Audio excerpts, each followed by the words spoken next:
This is the epicenter of Mongolia, the main square in the city of Ulaanbaatar.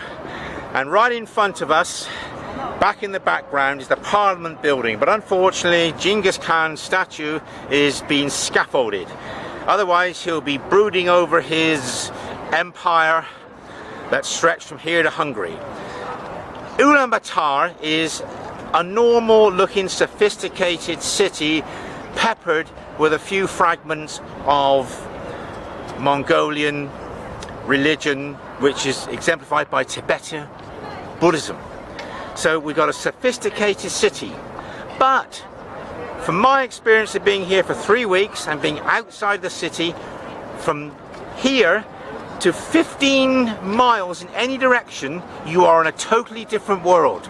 Because you are looking at the Gurs, the herders, the people who are living the opposite to a sophisticated life. And I should know because I've been there. I'm summarizing my trip to Mongolia. It's a harsh environment. In this city, in December, when the pressure is high, the car fumes and all the Gur people coming in and lighting their coal fires on the suburbs of the city, the smog, the pollution here is horrendous. And the temperatures are down to -25.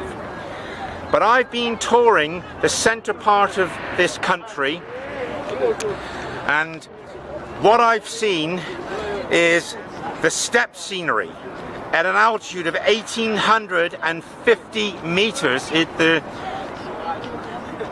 valley west of Kokorim, the Chorkim Valley. It's been glaciated. You have to wash in rivers. When you stay with the people in the Gurs, they don't offer you water because it's in very short supply. They just hope you'll be here for one night.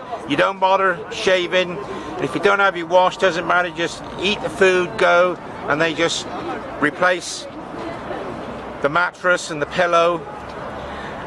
And all the people who stay in these Gurs are sleeping in some of these Gurs without any heating, no stoves. And one night the door wouldn't close because it was ill-fitting lock, and we had no heating on, and I was cold. And when I woke up in the morning, you have to, if you want to shave with freezing cold water where there's ice, your fingers are numb, a cold water wet shave.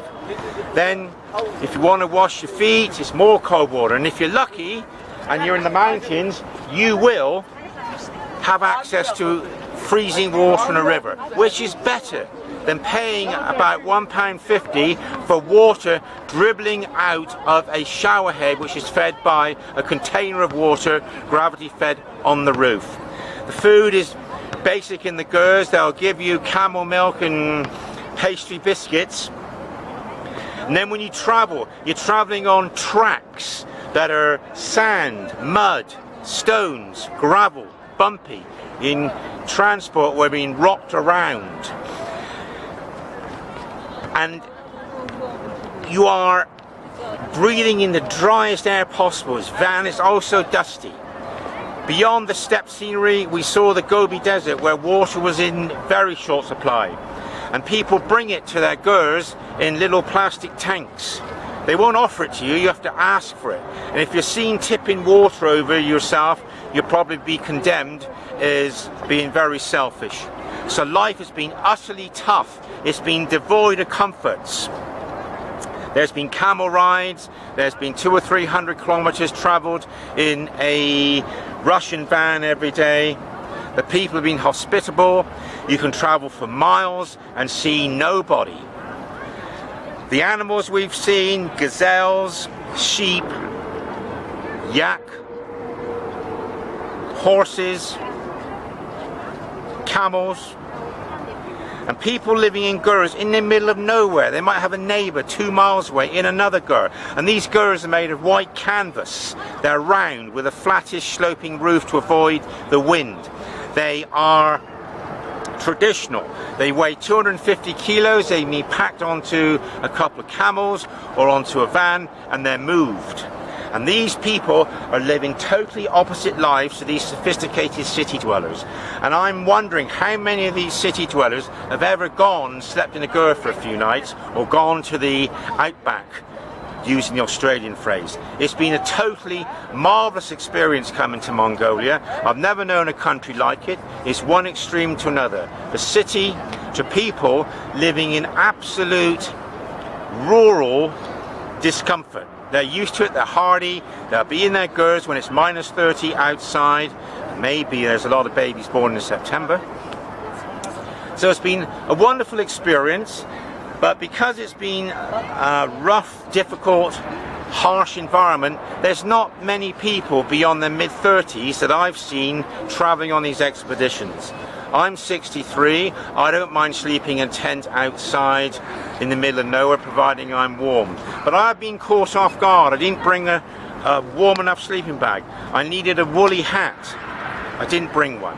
I could have had a little fleece-lined coat instead of an ordinary fleece jacket. So I didn't know what to expect, so I've been a bit cold at times.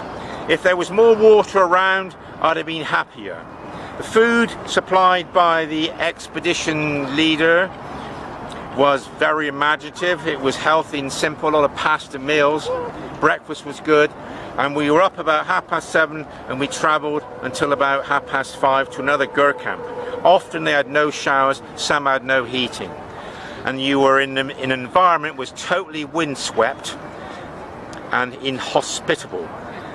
So the best time of year to be here is June, July, August. September it starts cooling down. Today has been surprisingly relatively warm. This is Tuesday, but on Thursday snow is predicted. But to finish off, I recommend that you come to Mongolia, a country sandwiched between two major powers, Russia and China. It's in an elevation of at least 1,300 meters. The air is super dry. It's going to be cold, and the sun is absolutely fierce. So this is Michael Turner from Turner's Travels saying, do come to Mongolia for an experience and a therapeutic journey of a lifetime. Thank you.